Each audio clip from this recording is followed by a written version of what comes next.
Deus querido Pai, Jesus amado Mestre, agradecidos estamos, Senhor, por mais esta oportunidade de aqui estarmos para estudarmos um pouco mais sobre as leis de Deus à luz da doutrina espírita. Que a nossa irmã que fará uso da palavra receba a inspiração desses amigos espirituais que por certo aqui se encontram. Obrigada, Senhor, graças a Deus, e que assim seja. E com vocês, Celi, né?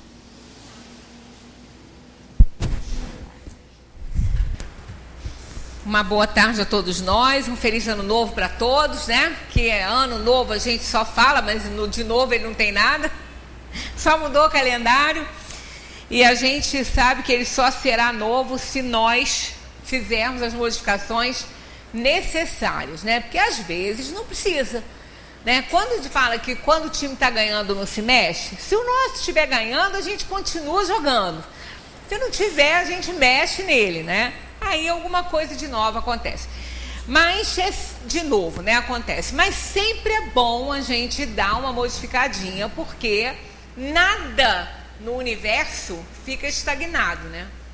Tudo está sempre em movimento, tudo está sempre mudando, tudo está sempre evoluindo. E nós, como somos os seres mais importantes da criação, não podemos ficar para trás, né? A gente tem que evoluir, tem que crescer. Janeiro é sempre uma proposta, né, para a gente, que é o início do ano e fica toda aquela mística de ano novo e tal. Não são novos os anos. A gente já falou sobre isso aqui na semana passada. Os anos não são novos, não são velhos. O tempo não se encarrega de nada. O tempo é o tempo que a Terra leva para passear em torno do Sol aí. Só conta na Terra esse tempo, não conta nem em outro planeta. O tempo de outro planeta é completamente diferente do nosso. Na eternidade não contamos tempo, então o espírito vive fora do tempo, ele vive na eternidade, não conta tempo. Então ele não tem noção do que nós temos, né? Tanto que os espíritos, para fazerem comparações sobre tempo, é dificultoso para eles, porque eles vivem fora dele, né? Então o tempo, na verdade, nós estamos imersos nele, porque nós estamos encarnados na Terra, então obedecemos a essa variante aí na Terra, né? Mas ele é só da Terra. Mas a gente acaba tendo que viver em função dele, justamente porque nós estamos num planeta que nos dá essa contagem. Então a gente fica aqui contando.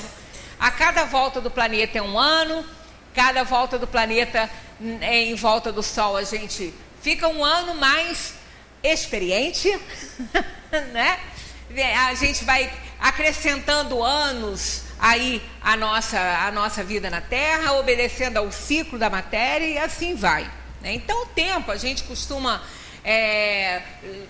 culpar o tempo de tantas coisas, né? Mas ele não tem culpa de nada, ele não é responsável por nada. Ele faz algo muito importante, entretanto. Ele se encarrega de tirar as coisas de foco.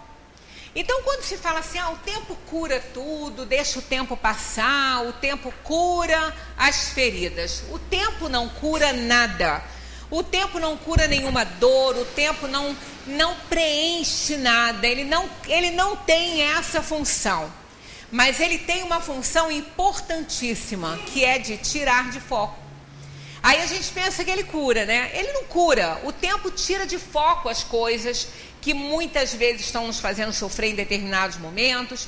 Ele tira de foco, só isso. Ele não cura. As nossas dores permanecem conosco. Elas só vão ser curadas à medida que a gente evoluir, compreender melhor a vida. Aí a gente cura nossas dores, nossas mágoas, aquilo que a gente ainda carrega de peso que não deveríamos mais carregar. Então ele não cura, ele tira de foco. Então coisas vão acontecendo, vão substituindo aquelas, e a gente deixa de focalizar determinada dor, determinado problema, porque outro surgiu e vem substituindo.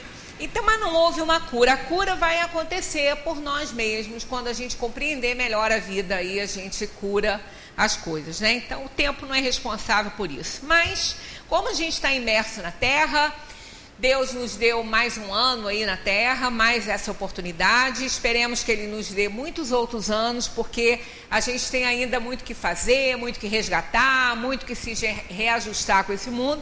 Quanto mais oportunidades a gente tiver aqui nesse mundo, melhor para nós. Melhor para nós. Não é o mundo ideal, com certeza não gostaríamos de estar nesse mundo, porque é um mundo de bastante inferioridade. A inferioridade impera, ela que manda. A superioridade no planeta é numa porcentagem muito pequena, mas existe, claro. Então, nós gostaríamos de estar num mundo melhor. Mas esse querer tem que fazer, ele tem que ser alcançado pelo esforço de cada um. Eu acredito que muitos que estão aqui na Terra, que estão desencarnando, que passaram a sua vida aqui, outras tantas experiências, pode ser até que nem volte para ela, que vá para um mundo melhor, se já alcançaram um nível de evolução bom. Mas a grande maioria de nós aqui, nós somos espíritos medianos, a gente já precisa dessas dores do mundo, a gente precisa dessas expiações, dessas provações. Então não tem jeito.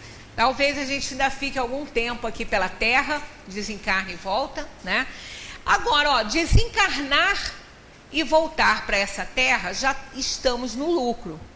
Nós já estamos no lucro. Porque assim como tem muitos que desencarnam e vão para mundos melhores, porque já alcançaram um nível de evolução maior, muitos desencarnam e vão para mundos inferiores. Não vêm para cá. Ué, mas isso aí pode? Isso não é retrogradar? Não, não é. Porque o fato de reencarnarmos em mundos inferiores não tira de nós a nossa competência, a nossa sabedoria, a nossa capacidade, aquilo que a gente já alcançou.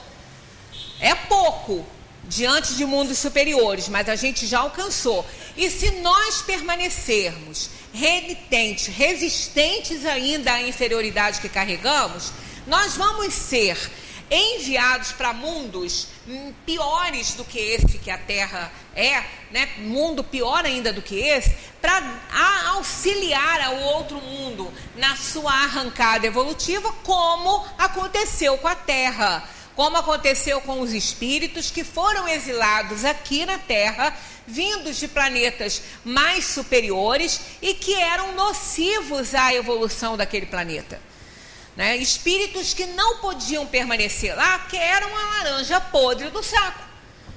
E deixar uma laranja podre no saco pode contaminar outras. Então, como nós temos espíritos muito enfraquecidos ainda, que já estão numa caminhada boa, mas que ainda são frágeis, ainda não estabilizaram as suas mudanças, uma laranja podre aí, no caso, um espírito inferior, pode atrasar a evolução desses espíritos. Então, se nós não fizermos nada para melhorar a nossa vida, a nossa ação, a nossa atitude no mundo, pode ser que a gente, ao desencarnar, nem volte para essa Terra.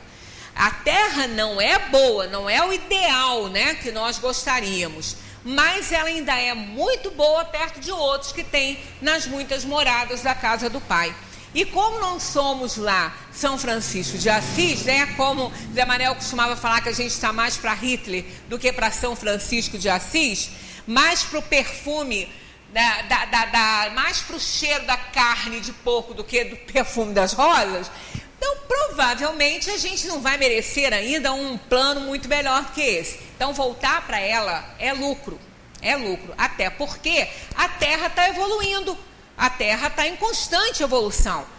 Então, a gente está vendo nascerem espíritos bons, crianças muito inteligentes, muito preocupadas com a ecologia, crianças que recebem esses valores e esses ensinamentos, incorporam isso.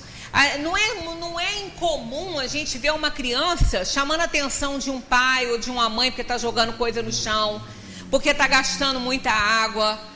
E essas notícias não chegam muito para a gente, essas coisas, chega desgraça, Eles adoram mostrar desgraça, corrupção e tudo. Mas tem muita Tem muita ação boa aí no mundo, tem muito movimento infantil voltado para a ecologia, para a manutenção do planeta. Isso eles não mostram, mas existem documentários. Se a gente caçar nessas TVs fechadas, a gente consegue alguma coisa, né? Porque senão a gente só vê desgraça e corrupção. Mas tem muita coisa boa e os espíritos estão nascendo para auxiliar nessa evolução do planeta. Então, vir para cá não é um mau negócio, não.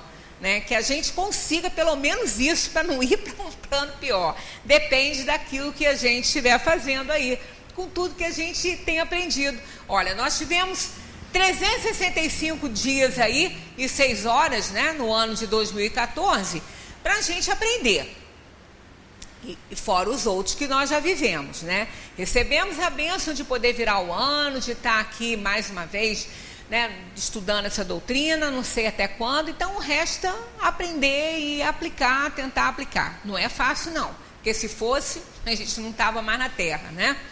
Nós estamos aqui entrando no capítulo que fala sobre simpatias e antipatias terrenas, dando continuidade ao mundo espírita, né? Ao mundo espírita, ao mundo dos espíritos, que é o capítulo que nós estamos estudando aqui no Livro dos Espíritos, que fala sobre o retorno à vida corporal, né? O prelúdio do retorno, e mostrando, fala sobre a vida espírita e a vida quando a gente retorna, né? Sai da erraticidade e vem para cá. Então, nesse item, o item 7, que fala sobre simpatias e antipatias terrestres, isso só vem explicar aquilo que todo mundo conhece, que todo mundo já viveu, já vivenciou essas situações. Pessoas que a gente gosta sem conhecer, pessoas que quando a gente chega perto a gente se sente bem, né? É interessante que acontece muito essas coisas assim quando a gente está em um ambiente com muita gente, né? Às vezes numa festa, num show, qualquer coisa assim onde tem muita gente reunida. Então, às vezes, a gente assim acaba ficando perto de alguém, que a gente começa a conversar, e a gente sente, às vezes, um prazer enorme em estar conversando com aquela pessoa. Ela traz uma paz, parece que a gente já se conhece há muito tempo, né? Parece que a gente é amigo há muito tempo. E, no entanto, está se conhecendo, pelo menos nessa vida, naquela hora. Como também o contrário. Aquelas pessoas que não precisa nem chegar muito perto. Basta olhar e se aproximar um pouquinho para já sentir um mal-estar enorme e uma aversão gratuita. É horrível quando isso acontece, porque a gente fica numa situação horrorosa.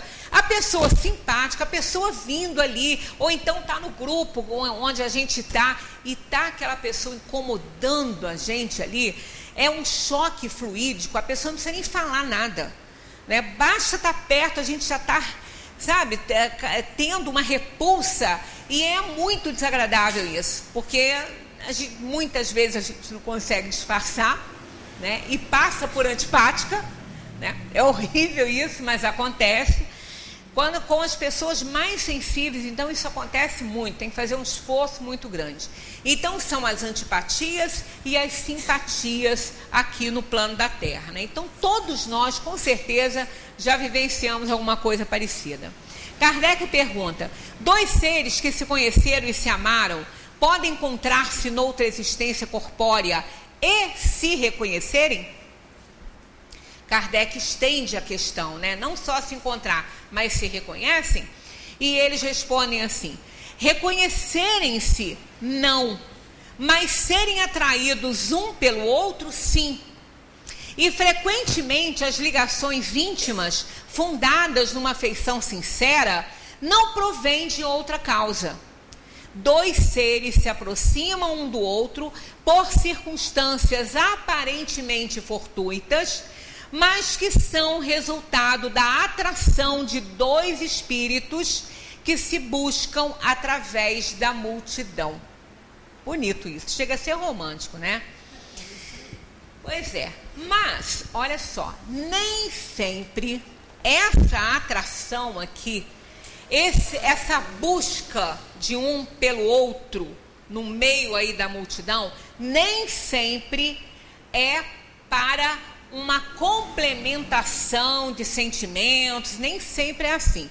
Nem sempre são almas afinizadas. Às vezes, são almas que precisam se reajustarem e elas acabam se atraindo no meio da multidão, porque há todo um trabalho aí do espírito protetor, da equipe espiritual que zela pela nossa encarnação, porque ao desencarnarmos, quando a gente sai daquele estado de perturbação, a gente já falou sobre isso, a gente começa a fazer o balanço da vida que levou, para preparar a próxima vida que vem. E ali a gente vai ter muita atitude que nós vamos reprovar, vai ter muita coisinha que nós não gostaríamos de ter feito, e vai ter muita gente que a gente prejudicou, muitas situações que nós gostaríamos de refazer, de consertar. E aí a gente vai começando a fazer aquele apanhado de coisas que nós temos que realizar. Chegando próximo ao momento do nascimento, da reencarnação, somos informados que vamos reencarnar, então temos lá uma lista enorme lá de coisas que gostaríamos de fazer, e isso tudo vai ter que ser colocado à supervisão dos espíritos que vão nos ajudar nessa tarefa, para saber se a gente já está em condições ou não de resgatar aquilo ali, porque às vezes não dá. Às vezes o nosso nível de evolução ainda não chegou ao ponto da gente receber determinada aprovação ou expiação, e como a queda pode ser iminente, então os espíritos acabam nos aconselhando, olha, isso aqui ainda não dá, não vai ser boa escolha. Então eles nos ajudam nisso aí, né? Aí a gente tem aquelas escolhas mais ou menos assim determinadas, né? Não só por Deus quanto pelos espíritos, as coisas que importam muito na nossa vida, para a nossa evolução. Então é a questão às vezes da família que nós vamos nascer, da profissão que nós vamos ter, né? Se vamos contrair matrimônio ou não para construir uma família consanguínea, né? Se isso tiver no nosso mapa kármico, que pode ser que não, isso é uma das oportunidades. Então tudo isso aí vai se somando aí, né, a esse plano, nesse plano que nós vamos trazer ao reencarnarmos. E claro que almas que vão se chegar para nosso núcleo familiar, isso tudo está mais ou menos esquematizado ali. E nem sempre essas almas são simpáticas. Às vezes nós enfrentamos esse problema de simpatia e antipatia dentro da própria família, né? Às vezes são filhos que têm problemas seríssimos com os pais, com os irmãos, e às vezes aquele membro daquela família vê no seu vizinho, né, no filho lá do seu vizinho, o irmão que ele não consegue ter dentro de casa. Então são aquelas almas simpáticas que não estão no núcleo consanguíneo, né? Nem sempre aquela pessoa com a qual nós nos ligamos e que nós buscamos na multidão, porque é interessante. Eu sempre, quando eu falava, às vezes, em alguma cerimônia de casamento, que agora eu não faço mais isso, mas quando eu fazia, eu focalizava sempre esse ponto que é importante. Quando o casal se conhece, às vezes o encontro é inusitado, às vezes o encontro é até engraçado, né, dessas pessoas, né, de determinadas almas na Terra. Às vezes tem aí um grupo, né, de jovens que estão numa festa, que estão passeando, ou numa excursão, seja lá onde, tem muito jovem, tem muita moça, muito rapaz, mas um vê no outro o que ninguém mais vê. Ela vê naquele rapaz o que ninguém mais vê. E olha que tem uma porção. E muitas vezes não é nem a beleza mais assim insinuante do momento. Às vezes tem uma moça, às vezes, muito mais atraente, com traços muito mais atraentes, e ele não vê. Ele vê aquela outra que às vezes é considerada pelo grupo o patinho feio. E no entanto é ela que ele quer. Quer dizer, porque nesses encontros não é a aparência que vai contar, não. Claro que de primeira vez a aparência pode ajudar, mas se não for aquela alma desejada por ele, a aparência não vai continuar contando, não. Basta começar a conversar, basta os fluidos começarem a circular, vai ver que não é. Então, quase sempre é assim. Uma determinada jovem é encontrada no meio de uma multidão de moças e a mesma coisa acontece com ele. Por que isso? Por que isso? Existe aí uma atração muito grande entre essas almas, até porque os próprios espíritos protetores se encarregam de fazer esse encontro, né, desse fato acontecer, porque é necessário que isso aconteça. Mas nem sempre essas almas que se buscam na multidão são almas simpáticas. Podem ser almas até antipáticas que precisam se encontrar para se reajustarem, para se harmonizarem, para sublimarem sentimentos que não conseguiram em outras oportunidades da vida de espírito, né, nas outras encarnações. Então acontece isso. Mas quase sempre, quando não é o caso para formar um casamento, né, para formar uma família, apenas para amizade ou qualquer coisa, até profissionalmente, né, acontece muito isso. As almas afinizadas, elas acabam se encontrando pela sintonia dos pensamentos parecidos, né? Então, podem ser até inferiorizadas ou não. É o que a gente chama de alma gêmea. A alma gêmea não é a metade da outra pessoa, não é a alma superior ou inferior, é uma alma parecida com a outra, igual gêmeo. Se gêmeos se parecem, almas gêmeas se parecem. Então elas podem se parecer na inferioridade, como elas podem se parecer também naquilo que elas têm de superioridade. Então nem sempre acontece só a simpatia. A união pode acontecer pela força da necessidade kármica do reajuste de um com o outro. Não seria, aí Kardec desenvolve essa mesma questão 386 assim, não seria então agradável para eles se reconhecerem? Porque se encontram, mas não se reconhecem, não sabem que viveram numa outra vida, não tem essa noção.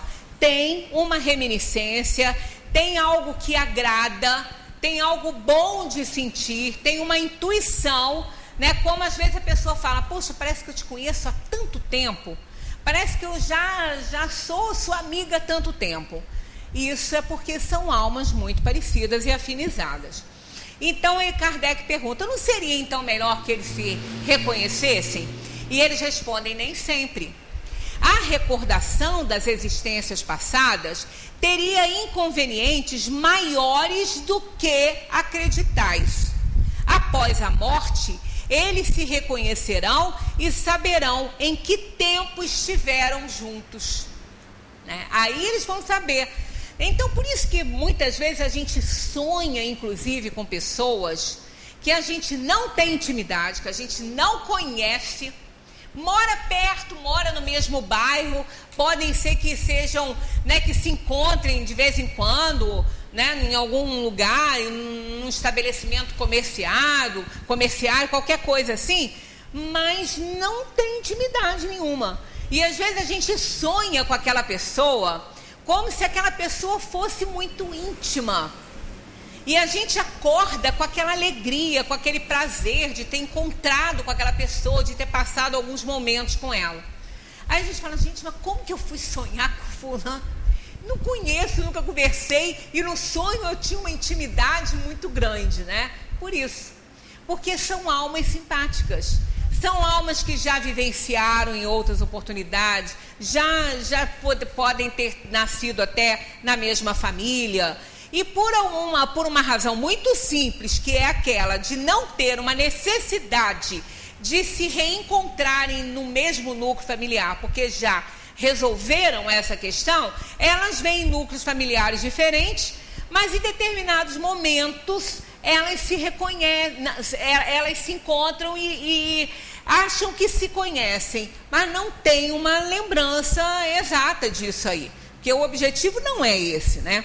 Inclusive essa questão faz que a gente faça uma referência, uma visita aqui a 392, que fala do esquecimento do passado, e isso aqui é de tamanha importância, porque o espírito encarnado perde a lembrança do seu passado. Porque a gente ouve muito a pessoa falar isso, poxa, mas se eu estou aqui para resgatar o meu passado, se eu lembrasse o que eu fiz e que foi motivo de queda, seria muito melhor para mim, porque eu não ia repetir isso, eu não ia fazer de novo. Aí os espíritos respondem assim para Kardec: o homem nem pode nem deve saber de tudo. Deus assim o quer. Na sua sabedoria, Deus não quer que tudo seja lembrado. Sem o véu que lhe encobre certas coisas, o homem ficaria ofuscado, como aquele que passa sem transição da obscuridade para a luz. Pelo esquecimento do passado, ele é mais ele mesmo. O que quer dizer isso? Ele é mais ele mesmo. Ele tem a oportunidade de avaliar melhor o que ele está fazendo, de se sintonizar melhor com as suas atitudes, porque ele não tem nada que faça referência para ele. Ele não tem apego a nada de passado sobre o que ele fez, o que ele deixou de fazer. Um exemplo é a vida da gente hoje. Nós estamos aí num novo ano começando, né? Um outro número de calendário. Quantas coisas nós fizemos no ano passado que nós não gostaríamos de repetir? Quantas coisas? Muitas. Aquele que faz o seu balanço diário já viu isso há muito tempo, viu isso lá na época. E quem não fez, e fez agora, ou no fim do ano, ou está fazendo agora no início desse, não vai querer repetir aquilo que não deu certo, só se ele não for inteligente, né? Porque errar é comum, errar até é importante, muito importante, porque a gente quando erra e reconhece, a gente acerta, evolui, cresce, melhora, não é?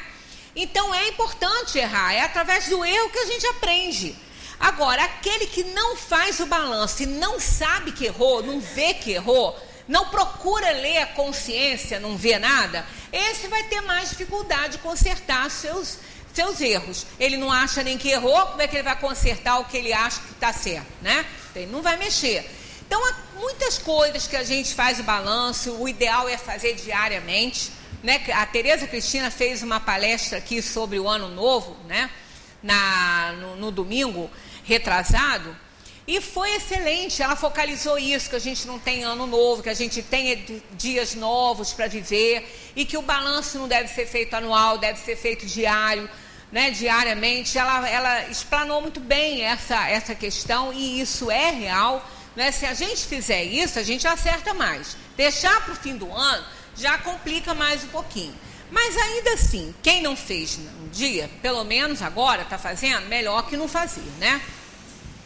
Aí quanta coisa a gente fez que a gente não quer repetir, que a gente vai falar, olha, isso não deu certo, eu não vou fazer de novo, né? E quando vão surgindo novas oportunidades, a gente fica muito ligado lá no ano passado nas coisas que fizemos. Isso muitas vezes nos desencoraja a fazer determinadas coisas que a gente tem medo. A gente fala assim, olha, eu fiz assim e não deu certo, mas será que dessa forma que eu vou fazer vai dar? Então, essa ligação com a atitude passada no nível de consciência nem sempre é uma boa pedida, nem sempre é bom. Porque pode nos acorrentar, pode nos impedir de fazer coisas novas com medo de não dar certo. Que a gente fez lá e não deu, se eu modifico também e não dá. Então, o esquecimento do passado é uma bênção para que a gente tenha mais segurança ao tomar as nossas atitudes. Mas e aí? Eu não posso errar de novo? Pode, claro que pode. Mas nós não vamos negligenciar que nós temos aí um espírito protetor nos ajudando. E quem está bem intencionado, quem quer acertar, vai receber a orientação dele. Vai receber na hora que vai fazer. Tem hora que a gente fala assim pra gente, quando a gente vai fazer uma coisa, a gente fala assim, Não, isso aí não dá certo, isso aí não pode dar certo, não. Isso não vou fazer isso, não. A gente fala pra gente mesmo. Isso é o quê? É a voz da consciência, né? E o anjo da guarda, o espírito protetor, nos intuindo para não fazer aquilo ali que não vai dar certo. Então, ficar atrelado ao passado também não é bom. Que dirá de outras encarnações, né? Que dirá de outras vidas. Aí nós ficaríamos muito amarrados para dar continuidade à nossa vida. Então, não é uma boa coisa lembrar do passado, não. A simpatia tem sempre por motivo um conhecimento anterior. Olha só, se nós dissemos, né, já estamos aprendendo que as almas são simpáticas a outras porque elas são parecidas, será que há sempre necessidade de ter um conhecimento anterior, de ter uma vivência anterior com essa alma? Não, senão ia contradizer aquela primeira ideia, né? Tanto que os espíritos respondem assim: não tem. Dois espíritos que tenham afinidades se procuram naturalmente sem que se hajam conhecido como encarnados. Porque essa simpatia é pelo que eles são, é pelas preferências, pelos desejos, pelas atitudes, né, pelas atividades. Então não tem necessidade de duas almas serem simpáticas, de terem que ter vivido numa outra experiência, numa outra encarnação, de terem vivido juntas. Não tem necessidade. Elas precisam, para elas serem simpáticas, elas têm que ter afinidades, elas têm que ter preferências semelhantes, sintonia com os desejos, com as aspirações. Isso torna as almas simpáticas. Não precisa de ter vivido em outra vida. Da mesma forma como eu já falei isso aqui outras vezes, quando a gente está às vezes numa reunião, numa festinha, num aniversário, de repente uma pessoa fala uma coisa, a outra que nem está ali na conversa ouve, interessa ela, porque ela também pensa daquela forma, principalmente no que diz respeito à questão do espiritismo, né? Aonde tem 2 ou 3 espíritas numa reunião, acaba virando uma reuniãozinha espírita ali, porque as pessoas vão se chegando, aquele que gosta também se chega para aprender alguma coisa, e aquele que já está no trabalho, está conversando com o outro. Então, olha, os grupinhos vão se formando, porque tem preferência por aquilo ali, tem harmonia, tem sintonia com o assunto que está sendo tratado ali. Nem por isso trabalham na mesma casa, tem que frequentar a mesma casa espírita, ou nem por isso tem que frequentar uma casa espírita, porque às vezes nem isso faz. Por quê? Não tem necessidade fundamental para a evolução, não. Eu uma vez encontrei com um casal que frequentava aqui, e eu falei, aí eles falaram, você ainda vai ao centro espírita? Eu falei, eu pretendo até desencarnar, frequentar minha casa espírita, porque eu preciso muito daquela casa lá. Aí eles falaram assim, a gente não vai mais, porque aquele senhor que faz palestra lá, que é o Zé Manel, ele falou uma vez que a gente não precisa ir lá para ser salvo. Eu falei, e aí? Ué, então eu não vou. Eu falei, pois é, mas aí você está praticando pelo menos, você está tentando domar suas tendências inferiores pelo menos, porque o que ele quis dizer, não é que você não deve ir à reunião, você não entendeu muito bem o que ele falou. O que ele quis dizer é que não é a frequência que dá a salvação. Não basta frequentar um templo religioso, seja aqui ou em qualquer outro. Você tem que incorporar os ensinamentos e tentar praticar. Não adianta ir, sentar, limpar banco do centro, da igreja, seja de onde for, né? Para nada. Para sair dali e não... É como se não tivesse ouvido nada. Então, isso é o que ele quis dizer. Não é a frequência que vai salvar, não é? Tanto que a bandeira do espiritismo é, fora da caridade não há salvação. Não é fora do centro ou fora da igreja. É fora da caridade que não há. Então, claro, aquela pessoa que não tem religião, o que é teu? O que é teu não vai a templo nenhum. O que é ateu não faz nada nesse sentido, ele não gosta de religião, ele não acredita nem em Deus. Agora, então ele vai ser excomungado, ele vai estar condenado, né? Agora a gente não sabe nem falar condenado a quê, né? Porque não existe mais inferno nem para a Igreja Católica, não tem mais, né? Eu ouvi dizer que não tem. Eu não sei não, eu estou falando o que me contaram. É horrível a gente falar uma coisa e contar, mas diz que eles também mudaram essa ideia de céu e inferno, né? Diz que não é mais assim, né?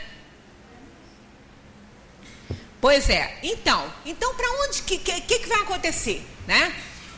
Olha, o ateu, ele só não acredita nesse Deus religioso, nesse Deus que os homens criam, que as religiões pregam, né? Nesse Deus humanizado, nesse Deus humano, né? E é isso, né? Nesse Deus punitivo, é dessa forma. Mas a ciência, os próprios cientistas, os físicos que são ateus, eles não acreditam nesse Deus religioso, mas eles acreditam não, eles têm certeza, porque isso já foi provado por eles mesmos, que o universo não surgiu do nada. E que ele foi planejado e que ele é mantido por uma inteligência superior. Isso é Deus, está lá no Livro dos Espíritos, né? Inteligência suprema, causa primária de todas as coisas. Então, eles acreditam nisso, que tem que ter, porque eles são tão estudiosos, eles fazem tantos cálculos, eles chegaram a conclusões tão perfeitas, tão seguras, né, sobre a matemática do universo, do micro e do macrocósmico. Eles chegaram a fatos tão concretos que eles disseram: não pode ser do acaso. Há uma inteligência suprema que criou, planejou e que mantém. Então esse Deus existe. Então um ateu, por exemplo, o ateu está condenado a quê? Que já que nem inferno mais existe, né? Então ele vai estar condenado a quê? Nada, ele vai estar salvo se ele estiver sendo caridoso, se ele estiver sendo solidário, se ele for uma alma na terra preocupada com os outros. O Betinho, eu sempre dou o exemplo do Betinho. O Betinho, ele era ateu. E ele que começou a se preocupar com essa questão da fome do mundo. Ele estava quase morto já, ele estava morrendo, ele estava com AIDS, ele era hemofílico, ele pegou AIDS, ele estava quase morto, preocupado com as pessoas que não tinham que comer, fazia campanha, ele era influente, ele era inteligentíssimo. E, no entanto, ele não estava fazendo isso para assim, criar nenhuma situação feliz para ele no futuro, que ele era ateu, para ele ia morrer e acabar, né? Ele não se importava com nada do além, ele não tinha essa compreensão, ele não estava barganhando com os espíritos, com Deus, nem com ninguém. Ele estava preocupado em minimizar a dor e a fome das pessoas aqui no mundo. Quer dizer, muito mais religioso do que eu, que não fiz o trabalho que ele faz, né? Então isso aí, a questão não é a religião, é o sentimento de religiosidade, né? Que vem do verbo religar, se ligar com o superior. Então aquele que é ateu, ele é inteligente também, ele sabe que ele não criou esse universo, ele está ligado com uma força suprema com as atitudes que ele tem, que ele toma na Terra, né? Então realmente é isso que Zé gostava de falar. E o que ele queria dar de entender era que não é uma frequência, uma casa, um templo religioso que vai salvar ninguém. E sim a prática que a pessoa tem na sociedade, na sua casa, consigo mesmo, perante os homens, perante aquele Criador, aquele Deus que a gente, né, acredita. Então, isso que realmente importa. É isso que vai contar para cada um de nós aqui na Terra, né? Os encontros que se dão algumas vezes entre certas pessoas e que se atribuem ao acaso, não seria o efeito de uma espécie de relações simpáticas? E eles dizem: há entre os seres pensantes ligações que ainda não conheceis, né? Olha só, eles inventaram aí dentro da ciência, né? O Fantástico até mostrou uma telepatia, mas precisando de instrumentos, né? E nós sabemos que a alma, ela se comunica pelo pensamento, ela viaja pelo pensamento. Tudo que nós pensamos está aí inserido na energia, né, no universo. Por isso que a nossa responsabilidade ao pensar é muito grande. É incomensurável. A gente não pode nem medir o tamanho dessa responsabilidade. Porque quando nós pensamos, nós pintamos quadros mentais. Esses quadros mentais, eles são vistos pelos espíritos, eles são captados pelas almas encarnadas nas sintonias em que elas se encontram. É como ligar realmente um aparelho, né, de rádio e colocar sintonizado numa faixa que o outro, aonde ele estiver, ele vai ouvir. Né? Então, o nosso pensamento, ele é energia.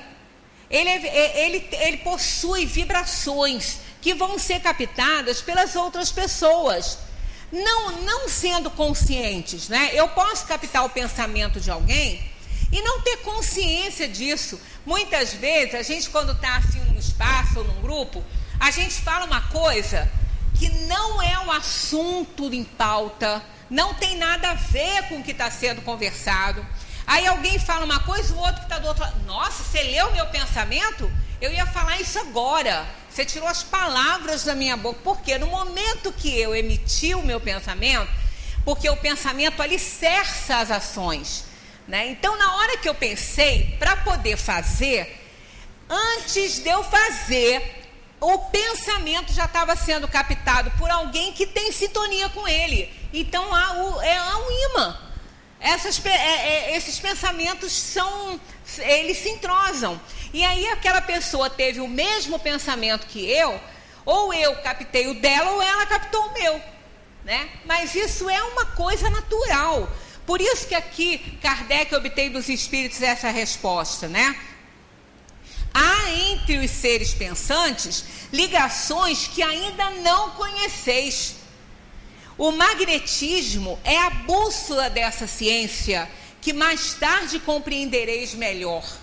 Então, dessa ciência das relações entre as almas, né? Que eles consideram uma ciência isso aí, né? Das ligações entre as almas. De onde vem a repulsa instintiva que se experimenta por certas pessoas à primeira vista? É aquela da antipatia que eu falei, que a gente fica com a vergonha da pessoa, porque a gente se fecha. Vocês já perceberam como, quando a gente não tem muita simpatia, a gente não consegue dar um abraço direito? A gente encosta na pessoa assim, mas não manda nada para ela. Ainda bem que se mandar não vai ser bom, né? Porque tá com antipatia, né?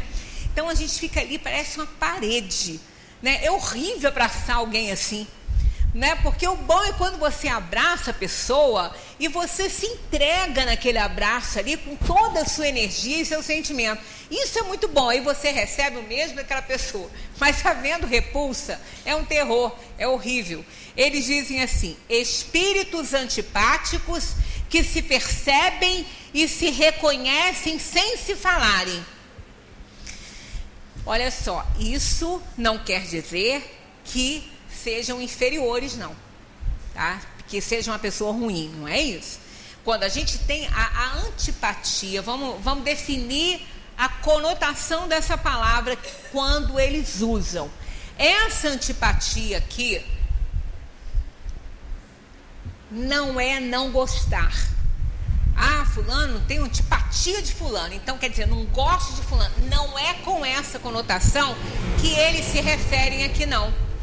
É não ter simpatia no sentido de afinidade com as ideias. Não quer dizer que a outra pessoa seja ruim, que seja uma pessoa inferior, nada disso. Apenas não há um entrosamento fluídico, porque as atividades dessa pessoa não são as minhas atividades e eu não gosto da atividade delas. Não se trata da pessoa, daquela alma, e sim do que ela faz. Né? Porque nós não podemos ser definidos somente pelas coisas que a gente faz. Nós temos uma série de outras coisas importantes que definem quem nós somos, né, na verdade. Mas às vezes uma pessoa que tem aversão a uma atividade qualquer na vida, ela não vai ter simpatia por quem desenvolve aquela afinidade. Isso aqui não serve para ilustrar muito essa situação, não. Mas agora me veio a lembrança, uma vez que eu fui à loja lá da SAF, né? Aí eu cheguei, sentei, a gente começou a conversar e ali a conversa cresceu e eu quase não gosto de falar, né? Quase não gosto de conversar. Então, cresceu a conversa.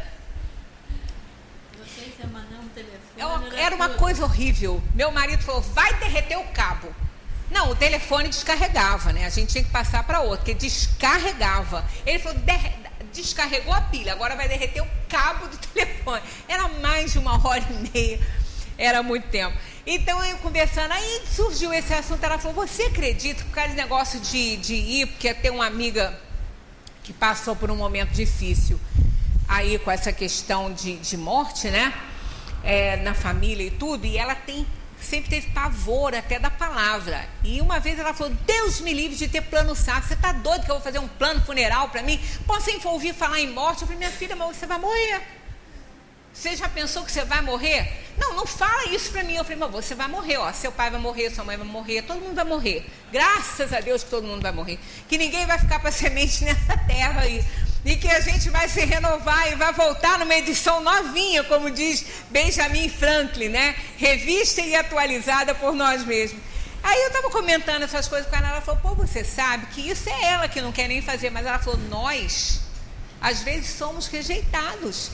Ela falou, olha, eu estava num restaurante, todas as mesas estavam ocupadas, e eu tinha, na minha mesa, tinha uma do lado assim que estava vazia, mas eu estava sentada ali. Mas ela estava com a roupa e tinha um nome. Quando a moça olhou que ela trabalhava na SAF, a moça saiu com o pratinho. Ela falou, eu fiquei tão magoada, ela falou, eu não acreditei que aquilo estava acontecendo. Né? Ela falou, olha, ela ficou em pé esperando vagar, porque ela não quis sentar ali, porque eu trabalho aqui. Olha, a moça, coitadinha, ficou com tanta antipatia ali naquela situação. Ali, isso aí é antipatia mesmo. Ela não tinha nada contra a moça, ela não tinha nada, ela nem conhecia aquela moça, então não é que ela não gostava da moça. Ela não teve sintonia com a atividade da moça, que ela trabalhava lá na SAF. Não sei o que ela pensou ali, que ela não quis almoçar perto da moça. Ela falou, olha, isso eu não tenho ideia de como isso acontece, até dentro de ônibus as pessoas não querem sentar do lado da gente. Tem medo, acho que a gente vai fazer o quê? Né?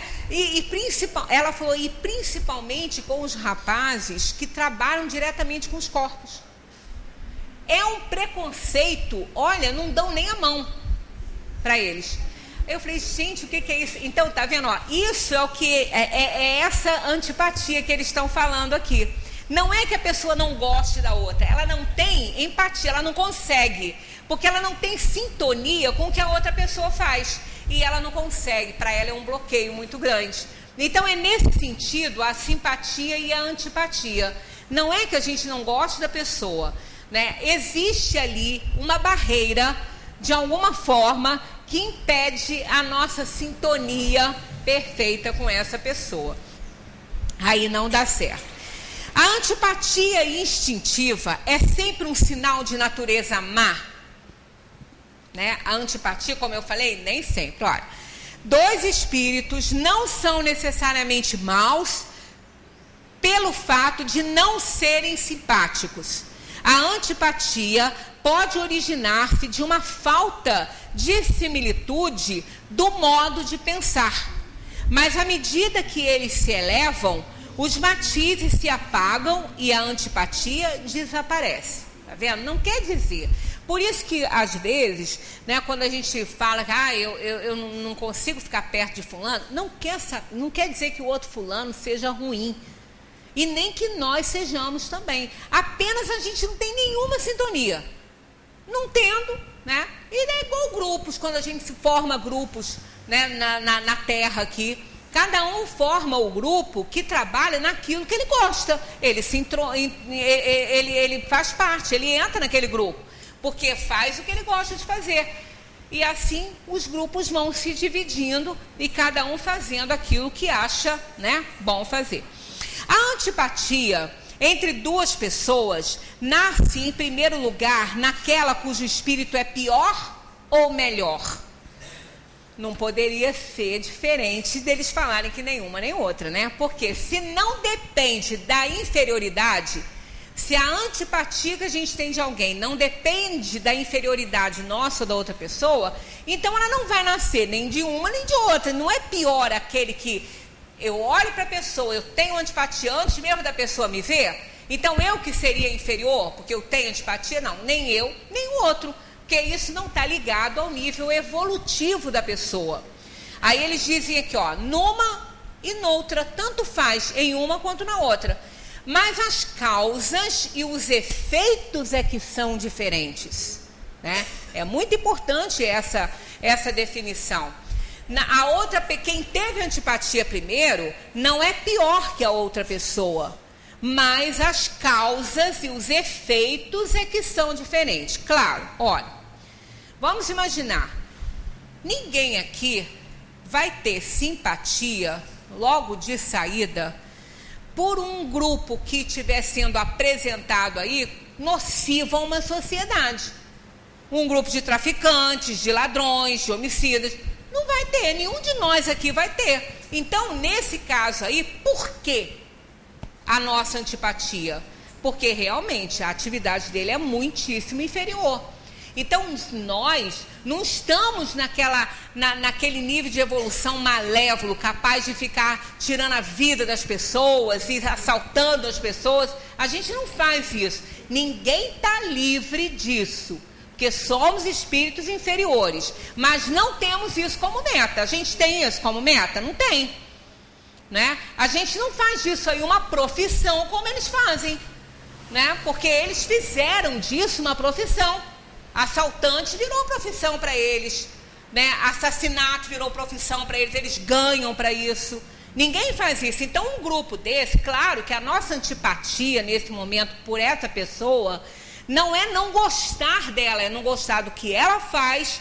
E vamos combinar que o nível de evolução dele ali está um pouquinho abaixo do nosso, porque a gente não tem isso como atividade, né? Então, não é que sejamos melhores. Podemos ter coisas aí, né, que não estão sendo vistas, que sejam muito inferiores, né? Porque coração do outro é terra que ninguém pisa. Agora, não vamos combinar que a nossa atividade não gira em torno de prejudicar as pessoas, tirar a vida delas e as coisas, né? Então, aí nesse sentido, por isso que eles dizem as causas e os efeitos é que são diferentes. O que gera essa antipatia nossa por um grupo assim é exatamente essa diferença, até de nível ali de compreensão e de valores que a gente já tem, que a gente já adquiriu e que eles também vão adquirir, de não fazer mais isso, né, com ninguém. Então, nesse ponto aí, as causas e os efeitos é que são diferentes. Um espírito mau sente antipatia por quem quer que o possa julgar e desmascarar, né? Eles sentem antipatia. Uma pessoa que tenha essa índole ainda de fazer mal, de ter muita raiva, de odiar muito, de ter um ciúme doentio, né? De ter uma inveja horrível. Essas inferioridades, às vezes, podem ser tão grandes em determinadas pessoas e que elas se incomodam com quem não tem isso. Elas se incomodam com quem não tem. E ficam muito irritadas, porque o outro não é assim, né? Porque o outro não está fazendo igual a eles, não tem o mesmo sentimento. E essa antipatia é tão grande que eles acabam se afastando dessas pessoas para não serem desmascarados por elas, por causa da atividade que eles fazem. vendo uma pessoa pela primeira vez, percebe que ela vai desaprová-lo. Claro, uma pessoa assim, né, dentro até da nossa própria família, quando ela sabe que o outro não é assim, ou ela não conta as vantagens que ela faz e ela se reserva, né, ou ela se afasta totalmente, porque ela sabe que se ela falar, ela vai ser reprovada. Não vai ser aplaudida por determinadas coisas. Né? Estávamos, às vezes, uma vez num grupo aí familiar, e uma pessoa, né, da própria família, contando umas vantagenzinhas que tinha feito desses abusos de autoridade no trânsito, como aquele juiz teve há pouco tempo, que a moça foi até condenada a pagar uma fortuna para ele aí, a guarda de trânsito.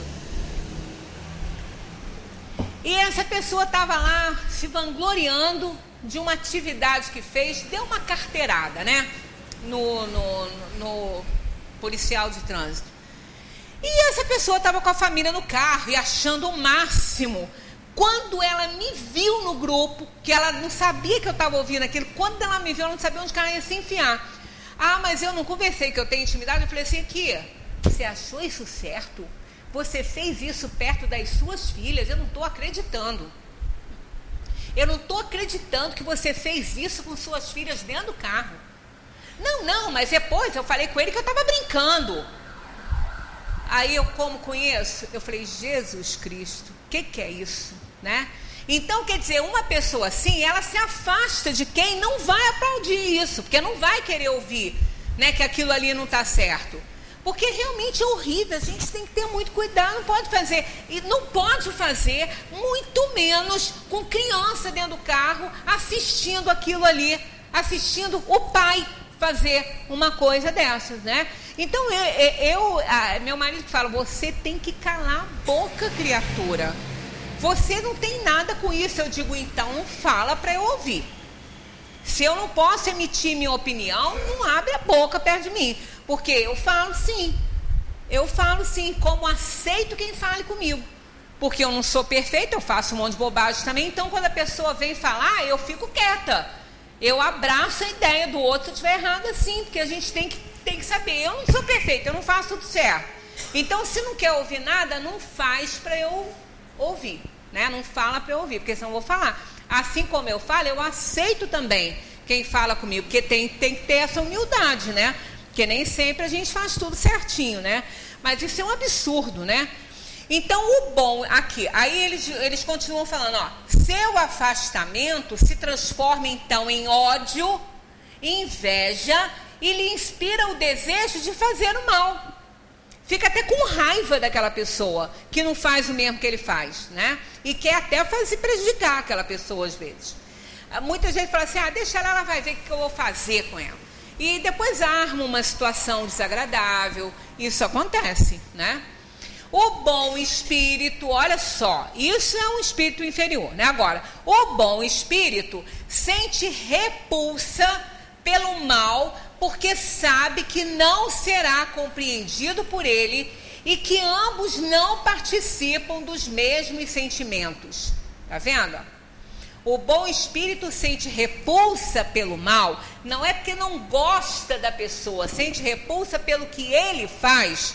Sente repulsa pelo mal porque sabe que não será compreendido por ele e que ambos não participam dos mesmos sentimentos. Por isso que quando não há sintonia de pensamento e de atividade, não dá para ficar junto. Não dá, porque não são as mesmas atividades. O que o outro faz me repulsa, eu não gosto, não vou ficar perto. Não vou fazer, não quero companhia assim. Né? Então, os espíritos não estão reprovando esse afastamento. Né? São essas coisas que me fascinam dentro da doutrina, não é? Que mostram que não é assim como as pessoas falam. Tem gente que fala assim, mas você está agindo dessa maneira? Você é espírita. Eu digo, por isso mesmo. Se você estudar o espiritismo, você vai ver. Não é? O espírita não tem que ficar baixando a cabeça para tudo e achando tudo bonzinho. Não é assim, não. Não é assim, não. A pessoa, essa questão aqui do Livro dos Espíritos, eu adoro. Essa questão, dê uma olhadinha em casa, ó, é a 391. Analisa bem o que eles falam. Eles dizem assim, ainda continuando, ó. Mas, né, tem uma diversidade aí, ó, repetindo. O bom espírito sente repulsa pelo mal, porque sabe que não será compreendido por ele e que ambos não participam dos mesmos sentimentos. Mas, né, tem uma adversidade aí, ó. Seguro de sua superioridade, porque ele não faz igual e não pode fazer, esse que é o problema. Muitas vezes a gente critica o outro e faz igual. Então é isso que a gente tem que ter cuidado, né? Porque se está reparando, não faça a mesma coisa, né? Isso aí tem que ter cuidado. Às vezes a pessoa critica, fala do outro, mas faz igualzinho. Então não adianta, né? Mas seguro de sua superioridade, não sente contra o outro nem ódio, nem inveja. Tá vendo? Ele não sente raiva da outra pessoa. Ele não tem ódio nem inveja da outra pessoa. Ele não faz, ele não é assim e pronto. Aí tem uma frase interessantíssima aqui, ó. Contenta-se em evitá-lo e lastimá-lo. Evitá-lo. Isso aqui, essa frase é muito importante. Porque ela, se você tem alguém que você não admira, que você tem antipatia, não precisa lá dar abracinho e dar mãozinha, não. Porque isso é hipocrisia. Isso é hipocrisia. Você não precisa ter raiva da pessoa, você não precisa ter ódio da pessoa, não precisa desejar mal para ela, mas também nem é obrigada a dar abracinho, não. Porque há uma repulsa. Que abraço é esse que não vai ser nada bom nem para um nem para outro? Né? Abraço é abraço, né? Bom de se dar, de trocar energia. Então, essa última frase aqui justifica muito bem quando a pessoa não quer conviver no dia a dia, de falar e de dar abracinho e tudo, com aquela pessoa que é completamente antipática a ela. O que ela não pode é sentir a raiva da outra pessoa, desejar mal para outra pessoa. Isso é amar os inimigos. Né? Essa parte de amar os inimigos, que o Livro dos Espíritos explora e o Evangelho também, é muito importante. Porque amar os inimigos não é lá ficar dando abracinho, bom, não é isso. É não sentir raiva, é não sentir ódio, é lastimar aquela situação que aquela pessoa ainda se encontra, mas você não é obrigado a ficar ali convivendo, abraçando, dando beijinho. Não, há repulsa. Não dá, as atividades são diferentes. Agora, não impedir nenhuma aproximação caso a outra pessoa se regenere. Isso também é importante, que é a chance que se dá. A gente não pode estar fechado, você não precisa estar lá no dia a dia dando abracinho e convivendo. Você pode muito bem evitar essa pessoa. Mas caso ela dê a ideia e demonstre a ideia de querer se aproximar de você porque ela melhorou, aí você não pode impedir, não deve, né? Aí vai contar aí a sua evolução aí. Cada um é que sabe como vai agir, né? Mas essa questão de O Livro dos Espíritos é da maior importância para a gente compreender muito bem essa questão. Ué, mas você é espírita? Sou, por isso mesmo. Não é? O espírita não é um bobo, não é uma pessoa ingênua, não é um idiota. O espírita é aquele que faz um esforço enorme para domar suas tendências inferiores. Mas não é perfeito. Tem seus problemas, tem suas inferioridades, senão não estaria nessa terra e nem precisaria estar estudando isso aqui, porque já saberia, né? Já saberia. Então é isso que é essa maravilha de espiritismo que nos ensina, que nos dá o fato, como acontece ali, como nós devemos agir na realidade, como cidadãos ainda no campo da inferioridade que somos, mas que temos que trilhar e caminhar o mais rápido possível para alcançar um nível de evolução melhor. Muita paz para todos. Semana que vem estaremos aqui com esquecimento do passado. Muita paz para todos.